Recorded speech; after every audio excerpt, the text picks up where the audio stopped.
Chapter 4 chemical kinetic. इसमें पहले हम रेट ऑफ रिएक्शन की बात करेंगे। Rate of reaction, so rate of reaction क्या होता है? जैसे फॉर एग्जांपल एक रिएक्शन गिवन है R2P means reactant to product, तो इसके लिए जब भी हम रेट की बात करेंगे तो रेट इज इक्वल टू होता है माइनस ऑफ, रिएक्टेंट के लिए माइनस आ जाता है बिकॉज कॉन्सेंट्रेशन क्या होता है रिएक्टेंट का डिक्रीज होता है, तो minus of delta R upon delta T means changing concentration upon time interval. Product की बात करेंगे तो प्रोडक्ट का रेट पॉजिटिव होगा, delta concentration of P means changing concentration of product upon changing in time. यहाँ पे टाइम है और यहाँ पे कॉन्सेंट्रेशन है C। इसमें यदि ग्राफ लोड करें तो स्टार्टिंग में तुमको पता है रिएक्टेंट क्या होता है, मैक्सिमम होता है, तो 0 टू स्टार्ट होगा, सॉरी मैक्सिमम होगा स्टार्टिंग में 0 टाइम पे, फिर मैक्सिमम से डिक्रीज होगा कुछ इस टाइप से, और प्रोडक्ट स्टार्टिंग में 0 होता है, ये इंक्रीज होगा। तो ये है कॉन्सेंट्रेशन ऑफ रिएक्टेंट और ये है कॉन्सेंट्रेशन ऑफ प्रोडक्ट। जो रेट होता है rate can never be positive, can never be negative, always rate क्या होगा, पॉजिटिव होगा। तो देखो यहाँ पे चेंजिंग कॉन्सेंट्रेशन की बात कर रहा हूँ तो मैंने नेगेटिव साइन क्यों लगाया हुआ है समझा रहा हूँ तुमको मैं। क्या होगा, final concentration means R2 minus R1 okay upon T2 minus T1। अब इस पूरे इक्वेशन के अंदर ध्यान से देखोगे तो R1 जो होगा वो क्या आएगा, ज़्यादा आएगा, और R2 जो होगा फाइनल कॉन्सेंट्रेशन वो कम होगा। तो ये जो साइन चेंज करेंगे तो फाइनली क्या हो जाएगा, R1 minus R2 upon T2 minus T1 means initial concentration minus final concentration upon final time minus initial time. तो यहाँ से रेट आ जाएगा। प्रोडक्ट के केस में सेम रहेगा, P2 minus P1 upon T2 minus T1 means short में क्या है, changing concentration upon time interval, जिसी को हम बोलते हैं rate of chemical reaction.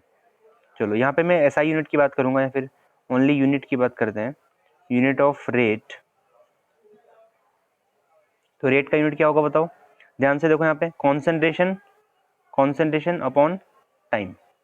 So concentration upon time, concentration chemistry में अपन मोलारिटी में मेजर करते हैं, तो क्या आएगा मोलारिटी का यूनिट, मोल पर लीटर अपॉन क्या है नीचे टाइम, टाइम का क्या बन जाएगा सेकंड इनवर्स, तो मोल पर लीटर सेकंड इनवर्स, ये हमारा यूनिट हो जाएगा। और इसमें यदि मैं SI यूनिट की बात करूं, ध्यान देना SI यूनिट ये बहुत इंपॉर्टेंट है। SI यूनिट की बात करूं तो तुमको पता है कि जो लीटर है वॉल्यूम, ये SI यूनिट नहीं है, तो मोल तो SI यूनिट है, तो मोल का मोल आ जाएगा। लीटर वॉल्यूम का SI यूनिट क्या होता है, मीटर क्यूब, तो मोल पर मीटर क्यूब सेकेंड इनवर्स, ये हमारा SI यूनिट बनेगा। क्लियर, तो ये भी ध्यान रखना।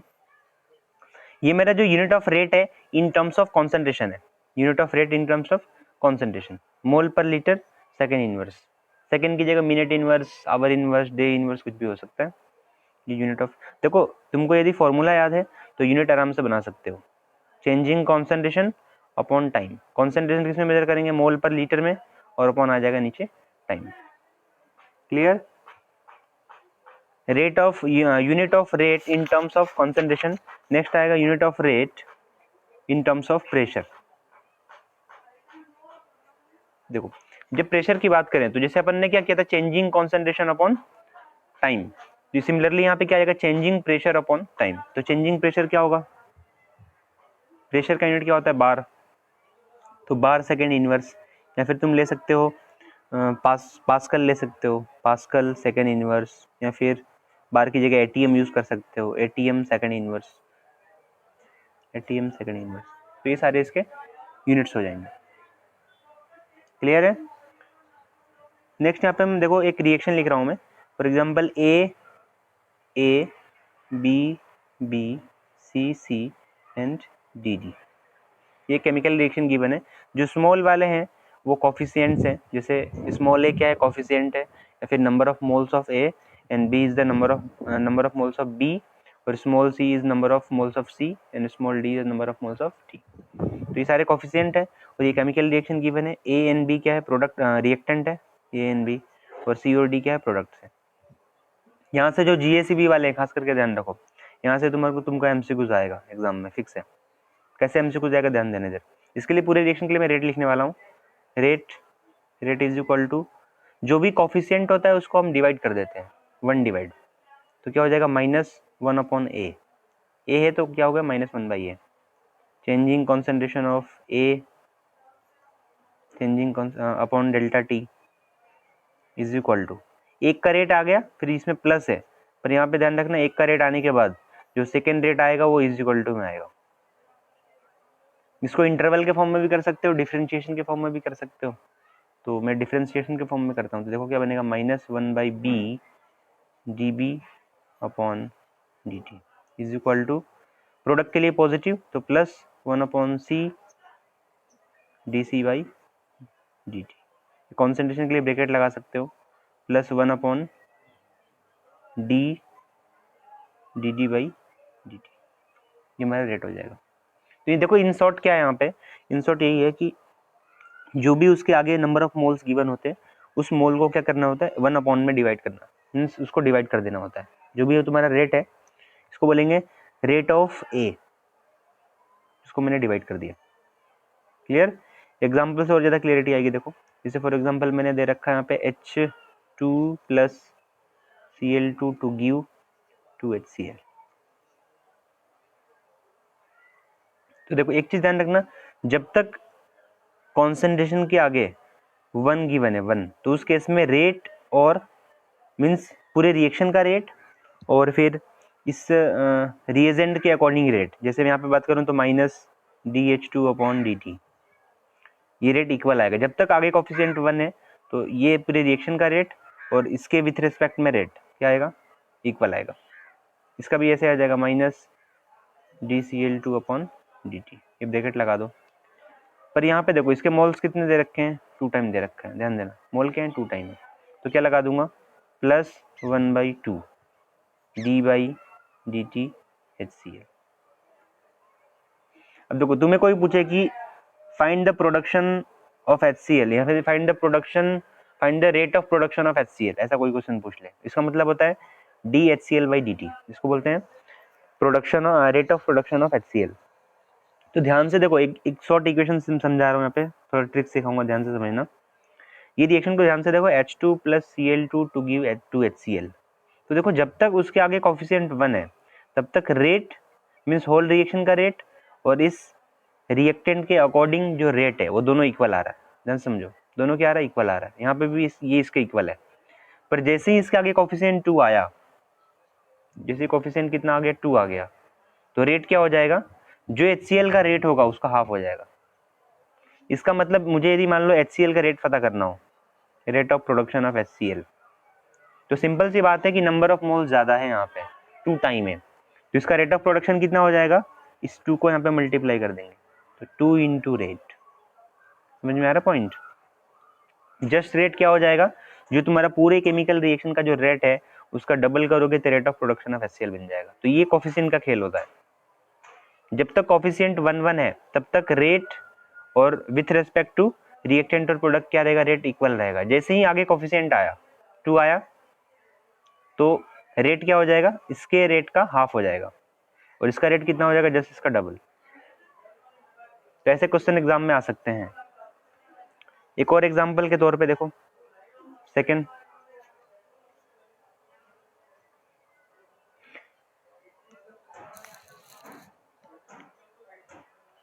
N2 + H3 to give NH3, balance करना है, क्या करोगे, इसको जस्ट मल्टीप्लाई 2 और यहाँ पे 3।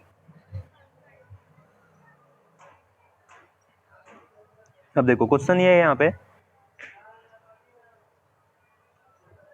रेट इज इक्वल टू दे रखा है 5 मोलारिटी पर सेकंड, ये पूरे रिएक्शन का रेट गिवन है और तुम्हें फाइंड करना है rate of production of ammonia, rate of production of ammonia and देखो जो प्रोडक्ट होता है फॉर्म होता है, तो क्या बोलेंगे, रेट ऑफ अपीयरेंस बोल दो या फिर रेट ऑफ फॉर्मेशन बोल दो। तो rate of formation of ammonia, और यहाँ पे ये वाला जो पार्ट है, यहाँ पे H2 आएगा, सॉरी ये वाला जो पार्ट है ये रिएक्टेंट का पार्ट है, तो ये कंज्यूम होने वाला है, तो उसको बोलेंगे rate of disappearance of H2 and rate of disappearance of N2। तो जब तुम इसके लिए पूरा ऐसा रेट लिखोगे तो रेट इज इक्वल टू ये एज इट इज आएगा, यहाँ पे 1/3 आ जाएगा और यहाँ पे 1/2 आ जाएगा। तो तुम्हें बताना है rate of production of ammonia, इसका मतलब क्या हुआ, d/dt NH3, ये बताना। तो ध्यान से देखो कोफिशिएंट कितना आ गया, 2 आ गया। तो जस्ट क्या करोगे, रेट मल्टीप्लाई, देखो ये पता होना चाहिए कि होल रिएक्शन का रेट गिवन है, ध्यान रखना ये पूरे रिएक्शन का रेट गिवन है। तो 2 × 5 कितना आ जाएगा, 10। जैसे यहाँ पे हमने किया, देखो यहाँ पे 1/2 आता और ये 2 कहाँ चला जाएगा, रेट में मल्टीप्लाई हो जाएगा। तो 10 m second inverse, molarity second inverse, समझ में आया। अब देखो वैसे ही मान लो इसका पूछे rate of disappearance of N2, तो क्या आएगा, इक्वल ही आएगा, इसके इक्वल, क्योंकि कोफिशिएंट 1 है। तो रेट ऑफ प्रोडक्शन या फिर rate of disappearance of N2 is 5 molarity पर सेकेंड, और rate of disappearance of H2 की बात करें तो कितना आ जाएगा, जस्ट मल्टीप्लाई 3। समझ में आ गया। तो ऐसे क्वेश्चंस एग्जाम में आते हैं एमसीक्यूज में, खास करके जो जीएससीबी वाले हैं उन लोगों को खास करके आता है, सीबीएसई में भी आ सकता है क्वेश्चन, समझ गए। तो ये कर लेना, मैंने बता दिया यहाँ पे। इसको लिखना हो तो कैसे लिखोगे, डिसअपियरेंस तो माइनस d/dt N2, ये कितना आएगा आंसर, यहाँ पे आंसर पॉजिटिव आएगा, 5 मोलारिटी पर सेकंड, यूनिट के लिए स्पेस नहीं है अपने पास, तुम लोग लिख लेना माइनस d/dt, और यहाँ पे आ जाएगा तुम्हारा H2, जस्ट मल्टीप्लाई 3 तो आ जाएगा 15। ओके देख लो, ये तुम्हारा एक पार्ट था। इसका इन शॉर्ट में बोलो तो ये वाला जो है इसको पक्का कर लो तो सब समझ में आ जाएगा। जिसका मैथमेटिक्स अच्छा नहीं है उसी को प्रैक्टिस करने की जरूरत पड़ती है, बाकी तो फिर इस कंसेप्ट से सॉल्व हो जाता है। चलो एक एग्जांपल और लास्ट, मैंने नोट सबको लिखवाया हुआ है, तो नोट्स में प्रैक्टिस करोगे, नोट्स में उसको वेरीफाई करोगे तो सब समझ में आएगा। देखो इस टाइप से गिवन है 1/2 R2 3P, okay 1/2 R2 3P। तो इसके लिए तुम्हें रेट लिखना है, बहुत सिंपल है। देखो इसको 1 करेंगे तो ऊपर चला जाएगा ना, तो -2 time dr/dt is equal to, ये ध्यान रखना है कि इज इक्वल टू लगाना है। फिर से यहाँ क्या आ जाएगा 1/3 d/dt ऑफ प्रोडक्ट। तो जब भी तुम्हें रेट ऑफ डिसअपियरेंस फाइंड करना है तो ये डिवाइड में चला जाएगा, और यहाँ पे rate of formation of product find करना है तो ये 3 से मल्टीप्लाई हो जाएगा। देखो इसका मीनिंग एकदम इजी है। मीनिंग क्या निकल के आता है, ये निकल के आता है कि उसके आगे जो कोफिशिएंट दे रखा है, यहाँ पे 3 दे रखा है, तो प्रोडक्ट जो फॉर्म होगा वो 3 टाइम फास्ट रेट से फॉर्म होगा। जो पूरे रिएक्शन का रेट होगा उससे 3 टाइम क्या होगा, फास्ट होगा इसका। देखो यहाँ पे देखो, इसका ये एविडेंस है कि dp/dt इज इक्वल टू क्या हो जाएगा, 3 इंटू रेट हो जाएगा। और यहाँ पे 1/2 है, तो इसका मीनिंग जो केमिकल रिएक्शन का रेट होगा उसको हाफ कर दो, देखो ये नीचे आ जाएगा इधर, तो हाफ करोगे तो rate of disappearance of reactant आ जाएगा। ऐसे क्वेश्चन एग्जाम में दे देगा तुमको, किस फॉर्म में देता है समझा देता हूं मैं। ये दे देगा, इनिशियल दे देगा, फाइनल दे देगा। तो क्या करोगे, यहाँ पे पॉजिटिव लेके चल लेने का, इसको 2 कर दिया मैंने, और तुमको पता है मैंने बताया था R1 - R2 कर लेने का अपॉन T2 - T1। इसको रखोगे, रख के आंसर आ जाएगा। यहाँ पे इंटेक्स में ऐसा क्वेश्चन दिए हुए हैं, सॉल्व कर लेना उसको। चलो आगे की बात करेंगे, factor affecting on rate of chemical reaction. तो फैक्टर अफेक्टिंग कौन कौन से होते हैं, टेम्परेचर होता है, फिर प्रेशर होता है, कॉन्सेंट्रेशन होता है, फिर सरफेस एरिया होता है। जो सीबीएसई वाले उनको ये रिटन सेक्शन में 1-2 नंबर का क्वेश्चन आता है कि give the factor affecting on rate of chemical reaction. तो टेम्परेचर है, प्रेशर है, कॉन्सेंट्रेशन है, सरफेस एरिया है। कॉन्सेंट्रेशन में सिंपल है लॉजिक, R2P गिवन है, R का कॉन्सेंट्रेशन इंक्रीज करोगे रिएक्शन कहाँ जाएगी, फॉरवर्ड में जाएगी। P का इंक्रीज करोगे रिएक्शन बैकवर्ड में जाएगा। तो फेवरेबल कंडीशन क्या है, इसका कॉन्सेंट्रेशन इंक्रीज करना। सरफेस एरिया की बात करेंगे, सरफेस एरिया ज़्यादा होगा तो फिर केमिकल रिएक्शन क्या होगा, फास्ट होगा। ओके प्रेशर टेम्परेचर की बात अपन नहीं करेंगे, बहुत ज़्यादा डिटेल्स में चले जाएंगे फिर, समझ गए। ये तुम्हारा एक चीज़ और यहाँ पे समझा देता हूँ। चलो टेम्परेचर की बात आई तो मान लो रिएक्शन कैसी है, रिएक्शन है एक्सोथर्मिक, एक्सो है। एक्सो का मीनिंग होता है कि डेल्टा H कैसा है, नेगेटिव है। तो जब भी डेल्टा एच नेगेटिव है, ऑलरेडी हीट जनरेट हो रहा है, तो उस केस में टी को क्या करेंगे, डाउन करेंगे। टी को डाउन करेंगे, रेट क्या होगा, फास्ट होगा। ये ध्यान रखना, क्योंकि पहले से हीट जनरेट हो रहा है। और सेकंड कंडीशन है, मान लो एंडो दे रखा है, एंडोथर्मिक कैसे पता चलेगा, डेल्टा एच ऑलरेडी निगेटिव दे रखा है, पॉजिटिव दे रखा है सॉरी, हीट एब्जॉर्ब हो रहा है। जब भी हीट एब्जॉर्ब होगा उस केस में क्या करोगे, टी को इंक्रीज करोगे, तो रेट क्या होगा, फास्ट होगा। ये कंडीशन ध्यान रखना है तुमको टी के केस में। तो ये फैक्टर इफेक्टिंग्स यहाँ पे पूरे होते हैं। इसके अलावा कैटलिस्ट भी होता है, तुमको पता है कैटलिस्ट। तो कैटलिस्ट क्या करता है, तुमको पता है, रेट को फास्ट करता है। Only increases the rate of chemical reaction, और एनर्जी ऑफ एक्टिवेशन को डिक्रीज करता है, पर it doesn't effect on the value of delta G naught and E naught cell. E naught cell तो नहीं आएगा, फिर भी डेल्टा जी और के इक्विलिब्रियम और डेल्टा एच, इसको कोई इफेक्ट नहीं करेगा। इसको कट कर दो। जो कैटलिस्ट है वो केवल रेट को फास्ट करता है। रेट कैसे फास्ट करता है तुमको पता होगा, देखो मैंने एक ग्राफ से एक बार बताया था कि इस टाइप से एक मान लो केमिकल रिएक्शन का ग्राफ है, इतनी एनर्जी क्या चाहिए उसको, रिक्वायर्ड है। कैटलिस्ट क्या करेगा, ये पिक को छोटा कर देगा, स्मॉल पाथ से पास हो जाएगा। ये जो रिक्वायर्ड एनर्जी थी उसको उसका कर दिया, उसने डिक्रीज कर दिया, तो it decreases the energy of activation. It is minimum energy required to form any chemical reaction. ये वाला जो पार्ट है उसको क्या कर देता है, ये डिक्रीज कर देता है कैटलिस्ट। और ये जो वैल्यू है डेल्टा जी नॉट के इक्विलिब्रियम मींस इक्विलिब्रियम कांस्टेंट, और फिर यहाँ पे एंथैल्पी चेंज जो रिएक्शन का होता है, इस पर कोई इफेक्ट नहीं करता है कैटलिस्ट। क्या करता है, ये जो होते हैं ये सारे किसके फंक्शन होते हैं, टेम्परेचर के फंक्शन होते हैं। किसके फंक्शन होते हैं, टेम्परेचर। ये सारा का सारा फैक्टर टेम्परेचर डिपेंड करता है, कैटलिस्ट के इस पर डिपेंड नहीं करेगा। तो ध्यान रखना कि doesn't affect the value of Gibbs energy और equilibrium constant and enthalpy. Okay, it only increases the rate of chemical reaction by decreasing the energy of activation. Okay, तो यहाँ पे तुम्हारा सब इंफॉर्मेशन जो होता है लगभग खत्म होता है। अब इसके अलावा जो तुम्हारा टॉपिक स्टार्ट होगा बहुत ही इंटरेस्टिंग, जीरो ऑर्डर रिएक्शन। तो जीरो ऑर्डर और हाफ ऑर्डर, जीरो ऑर्डर और फर्स्ट ऑर्डर दोनों को मैं यहाँ पे डिवाइड करके कराऊंगा ताकि एक ही पेज में पूरा हो जाए।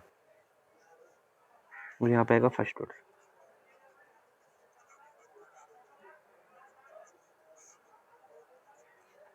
जीरो ऑर्डर फर्स्ट ऑर्डर, यहीं से एग्जाम में क्वेश्चन बनते हैं, ध्यान से सीखना। देखो डेरिवेशन जो है फुल डेरिवेशन नहीं कराऊंगा यहाँ पे मैं। जीरो ऑर्डर का मीनिंग क्या होता है कि the rate of chemical reaction is independent to the initial concentration of reactant. Mean जो केमिकल रिएक्शन है वो उसका जो रेट है वो जो तुम्हारा रिएक्टेंट है उस पर डिपेंड नहीं करता है।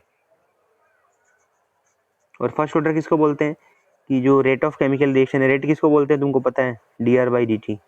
तो D R by D T proportional लिख दूं या फिर इक्वल कर देता हूँ, equal to R naught power zero into K. तो आर नोट जीरो हो जाएगा तो ये वन हो गया पूरा, तो क्या आ गया के। और यहाँ पे D R by D T is equal to क्या आ जाएगा यहाँ पे, R naught power one into K. Means क्या होगा, rate of chemical reaction is directly proportional to the concentration of reactant, first power of the concentration of reactant is called first order reaction, and rate of chemical reaction is not depend on the initial concentration of reactant is called zero order reaction. तो यहाँ पे जो rate मिलेगा तुम्हें क्या मिलेगा, constant मिलेगा, reactant पे डिपेंड नहीं कर रहा है। अब तुम इसको रिएक्टेंट को डबल करो, ट्रिपल करो, 4 टाइम करो, 5 टाइम करो, तो उससे कुछ रेट पे फर्क नहीं पड़ने वाला है, बिकॉज ऑर्डर कैसा है, जीरो ऑर्डर है। समझ गए। तो इसको हम बोलते हैं, इस इक्वेशन को बोलते हैं डिफरेंशियल इक्वेशन। क्या बोलते हैं बच्चों, डिफरेंशियल इक्वेशन बोलते हैं। अब with the help of differential equation हम डिराइव करेंगे इंटीग्रेटेड इक्वेशन। तो डेरिवेशन जो है सबको सिखाया गया है, नोट्स के पन्ने पर लट के देख सकते हो, बुक में भी देख सकते हो। हम डेरिवेशन नहीं करेंगे, हम डायरेक्ट इक्वेशन लिखेंगे। देखो डायरेक्ट इक्वेशन कैसे आएगा, यहाँ से final concentration of reactant means R T is equal to the initial concentration minus KT। समझ में आ रहा पॉइंट? तुमको पता है कि इनिशियल कॉन्सेंट्रेशन क्या है, R0 है। R0 का मीनिंग होता है इनिशियल कॉन्सेंट्रेशन, जो मैक्सिमम है स्टार्टिंग में। इसमें ध्यान रखना ये नीचे नोट है, ये पावर नहीं है, इसका मीनिंग होता है इनिशियल। और ये कॉन्सेंट्रेशन आफ्टर टाइम T, तो कॉन्सेंट्रेशन आफ्टर टाइम T जो आने वाला है वो क्या आएगा, इनिशियल। इनिशियल में से क्या माइनस कर देंगे, K इंटू T। समझ में आता है? इसी को हम बोलते हैं it is integrated equation for zero order reaction. इसी से हम फाइंड करते हैं डिराइव करके। एक दो स्टेप में कराना हो तो करा सकता हूँ, चलो करा ही देता हूँ, तुमको लगे फिर। यहाँ देखो, इसके लिए क्या आएगा, एकदम इजी है, इसमें ln लगा दो। क्या लगा दोगे, ln RT is equal to ln R0 minus KT। कोई डिफरेंस नहीं है, हमने क्या किया, रिएक्टेंट के आगे ln लगा दिया। समझ में आता है? अब ln को ब्रेक कर देते हैं और log के फॉर्म में, log 10 बेस के फॉर्म में ब्रेक कर देते हैं इसको। देखो तो यहाँ पे आएगा 2.303, यहाँ पे भी आएगा 2.303। इसको मैं नीचे डिवाइड कर देता हूँ, तो यहाँ से लिखूंगा log का मीनिंग बेस 10 है उसका, और ln का मीनिंग बेस क्या है, E है। तो log RT और log R0 minus KT upon 2.303। समझ में आता है? जो GCB वाले हैं खास करके वो डेरिवेशन दोनों का प्रिपेयर कर लेंगे, क्योंकि तुम्हारे एग्जाम के अंदर 4 मार्क्स का डेरिवेशन आ सकता है, चांसेस है आने की। समझ गए? अब देखो, तो ये तुम्हारा इंटीग्रेटेड इक्वेशन हो गया। अब मैं थोड़ा सा इसको चेंज करूंगा, इसको इधर लिखूंगा, इसको इधर लिखूंगा, और इसको भी ऐसा कर दूंगा ताकि ग्राफ, या फिर इसको ऐसे ही रहने दो, ऐसे याद कर लो तुमको जैसा लगे। RT is equal to R0 minus KT, और log RT is equal to log R0 minus KT upon 2.303। इसको बोलेंगे डिफरेंशियल इक्वेशन, इसको बोलेंगे डिफरेंशियल इक्वेशन। ये जीरो ऑर्डर है, ये फर्स्ट ऑर्डर है। समझ गए? इसको कंपेयर करते हैं। चलो y इज इक्वल टू, अब हमारा mx प्लस सी यहाँ पे आ चुका है, तो इसको लिखूंगा y is equal to C plus mx। Similarly y is equal to C plus mx। ये एमसीक्यूज में फिक्स है कि एमसीक्यूज में आ सकता है, ये वाला जो मैं बताने जा रहा हूँ। ध्यान से देखो, चलो ये हमारा y एक्सिस है, और इसके अंदर x क्या होगा, t होगा, यहाँ पे भी x t होगा, और ये पूरा y हो जाएगा। तो सबसे पहला यहाँ पे कि ग्राफ फ्लोट करना होता है। देखो ग्राफ क्या आएगा, RT वर्सेस T। ओके, और यहाँ पे ग्राफ, दो ग्राफ बनेंगे। देखो एक तो बनेगा ln वाला, means ln T versus T, और सेकंड बनेगा log T वर्सेस T। देखो ध्यान से देखो ग्राफ को, तो यहाँ पे m क्या है, हमारा स्लोप है। एग्जाम में तुमको स्लोप ही फाइंड करेगा, बोलेगा कि draw the graph RT versus T and find the value of slope. तो इक्वेशन को ध्यान से देखो, क्या आ रहा है, माइनस ऑफ K। यहाँ पे इक्वेशन को ध्यान से देखो, फर्स्ट वाले में क्या आ रहा है, माइनस ऑफ K। ln है तो माइनस ऑफ K, log आ जाएगा तो ग्राफ का स्लोप चेंज हो जाएगा, K अपॉन 2.303। माइनस में आएगा, ध्यान रखना, साइन ऑलवेज नेगेटिव। अब हम ग्राफ प्लॉट करेंगे इसमें। देखो तो ग्राफ कैसा आएगा, दोनों में इस टाइप से, कुछ इंटरसेप्ट है मैक्सिमम, और यहाँ से ऐसा डिक्रीज होगा स्ट्रेट लाइन में।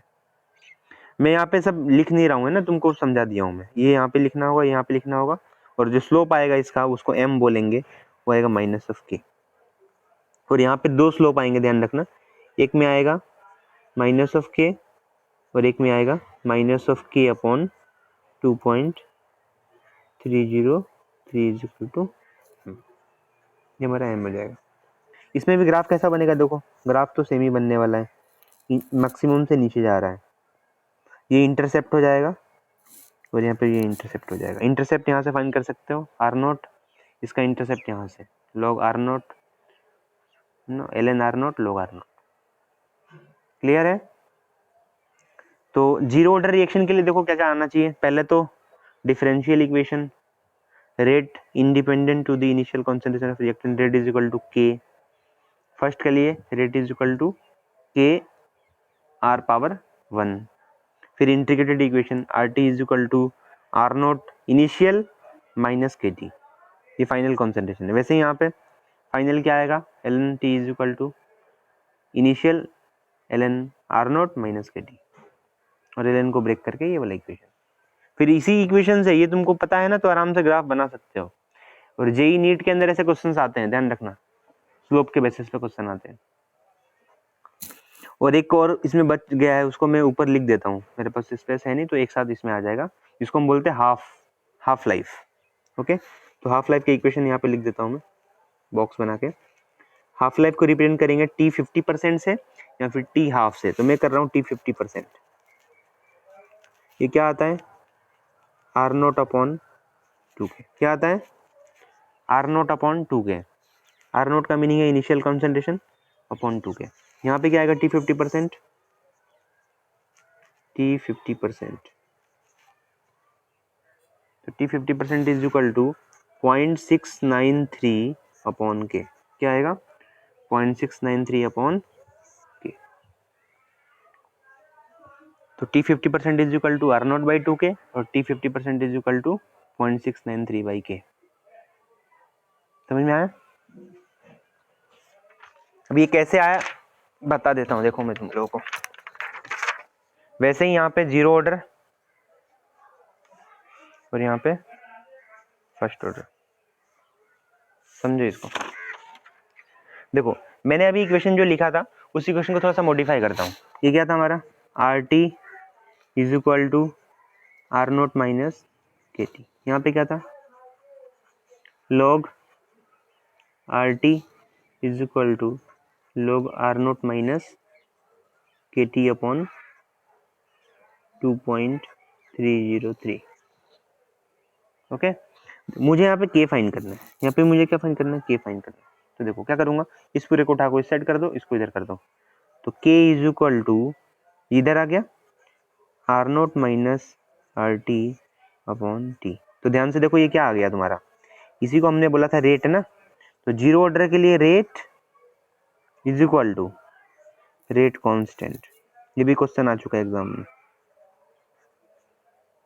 रेट क्या होता है, तुमने अभी फाइंड किया था, rate initial minus final concentration upon time, ये तो किया था रेट के लिए, अभी तुम लोग को सिखाया था स्टार्टिंग में। ये देखो changing concentration upon time interval, इसी को हमने रेट बोला था, तो वहीं पे आ रहा है, देखो यहाँ पे ये रेट है ना, initial minus final upon T. तो रेट और रेट कांस्टेंट दोनों इक्वल आ गया। क्यों इक्वल आया, क्योंकि अभी अपन ने यहाँ पे भी देखा आर नोट कितना आ गया था, 1 आ गया था। देखो ये तुम्हारा रेट है, ये रेट और ये था रेट कांस्टेंट, तो रेट और रेट कांस्टेंट दोनों क्या हो जाएगा, इक्वल हो जाएगा, क्योंकि ये 0 हो गया, 0 हो गया तो 1 आ जाएगा, पावर 0 है तो रेट और रेट कांस्टेंट दोनों इक्वल हो जाएगा। तो मैंने के की वैल्यू फाइंड कर ली, यहाँ पे देखो के की वैल्यू फाइंड करते हैं, इसको पूरे को उठा के इधर कर दो, इसको माइनस कर दो, तो के इज इक्वल टू, इसको याद रखो 2.303 upon T log R naught upon R T. ये हमारा, ये तुमको फिजिक्स में भी आता है फर्स्ट ऑर्डर। तो K is equal to, K means rate constant is equal to 2.303 upon T log R naught by R T. समझ गए? अब देखो मुझे फाइंड करना हाफ लाइफ। हाफ लाइफ तुमको पता ही है क्या होता है, कि जो फाइनल कंसंट्रेशन है फाइनल, वो इनिशियल का हाफ हो जाए।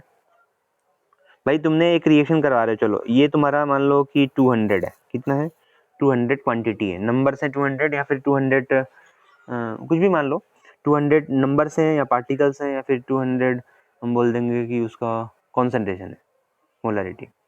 तो ये स्टार्टिंग में इतना है, t is equal to 0 time पे। अब जब ये रिएक्शन होगा तो ये हाफ हो जाएगा, मान लो 200 का कितना हो गया 100, तो जो टाइम लगेगा उसको हम क्या बोलेंगे, t 50%। समझ में आता है? तो half life is the it is the time which required to reduce the concentration of reactant and become half of the initial concentration of reactant। Means initial जितना है उसका हाफ होने में लगने वाला जो टाइम है उसी को हम क्या बोलेंगे, हाफ लाइफ बोलेंगे। क्लियर हो गया पॉइंट? ये मैंने डेफिनेशन तुमको समझाया।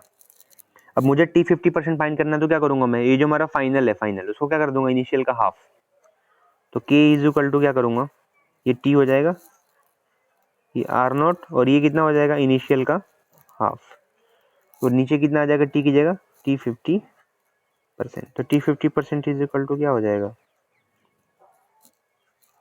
एक में से हाफ आधा गया, कितना निकलेगा ना, ये 1 है और ये हाफ है, तो हाफ ही आ जाएगा, तो आर नोट नीचे आ जाएगा 2k।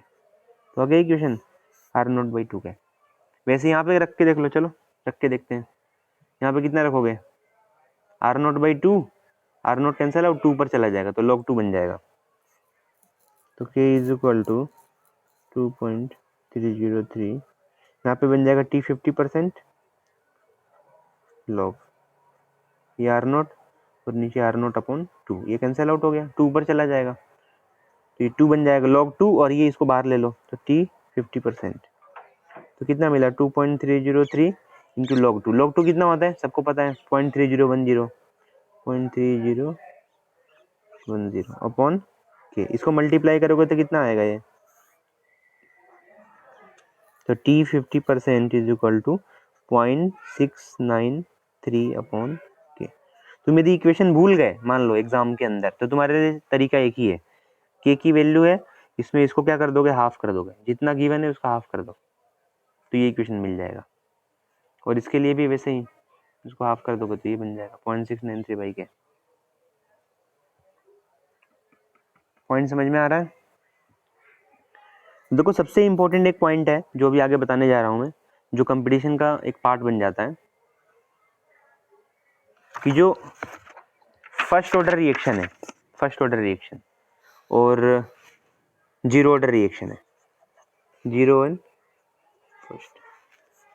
तो जो जीरो ऑर्डर रिएक्शन जो है ना, उसका हमने t 50% निकाला, कितना निकाला, आर नोट अपॉन 2k। इसका कितना निकला t 50%, 0.693 अपॉन k। अब देखो यदि तुम इसका ग्राफ प्लॉट करोगे ना, तो हमने क्या बोला कि कॉन्सेंट्रेशन वर्सेस या फिर रेट वर्सेस टाइम का ग्राफ प्लॉट करो, इन दोनों का। तो ये वाला जो रिएक्शन है ध्यान दो, ये जीरो ऑर्डर रिएक्शन है, कॉन्सेंट्रेशन पे डिपेंड नहीं कर रहा है, तो ये जो रिएक्शन है वो कंप्लीट हो जाएगी, क्या हो जाएगी, कंप्लीट हो जाएगी। इसको बोलेंगे t 100%। जैसे इसका क्या कर दो, डबल कर दो, इसका डबल करोगे ना तो ये 2 कैंसिल आउट हो जाएगा, means 2 time of t 50%। Point समझ में आ रहा है? तो 100% ये रिएक्शन कंप्लीट हो जाएगी, शॉर्ट में आगे बता रहा हूँ मैं, आर नोट अपॉन किया जाएगा, आंसर कितना आएगा, आर नोट बाई के। ये जेई में आ चुका क्वेश्चन है, ओके। और यहाँ पे जब बात करेंगे हम t 100% की, t 100%,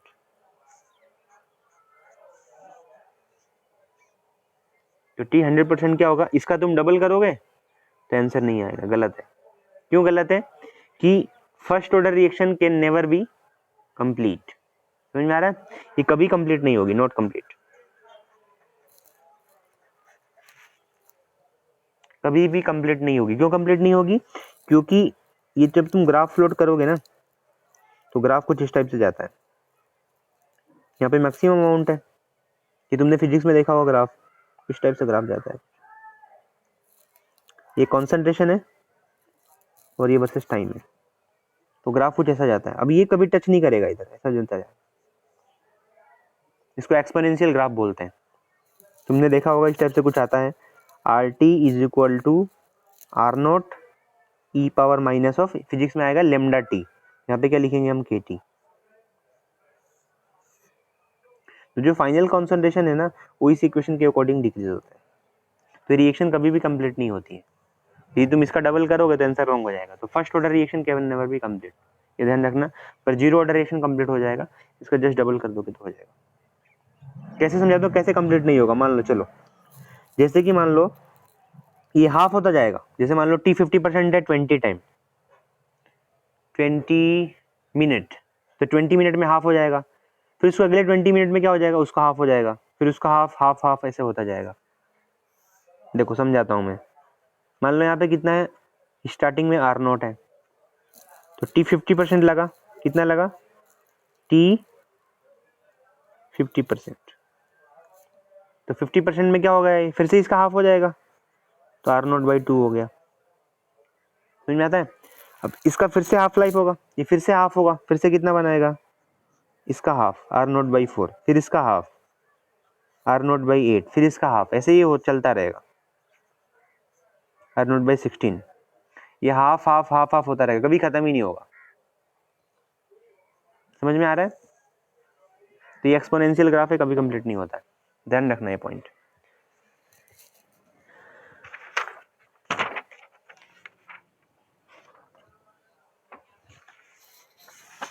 तो तुम्हारे सामने जो शॉर्ट में इक्वेशन तुमको याद रखने हैं, जीरो ऑर्डर के लिए और फर्स्ट ऑर्डर के लिए, एक ही चीज बार बार रिपीट हो रही है। क्या याद रखोगे? सबसे पहला RT is equal to R0 - KT, और यहाँ पे log RT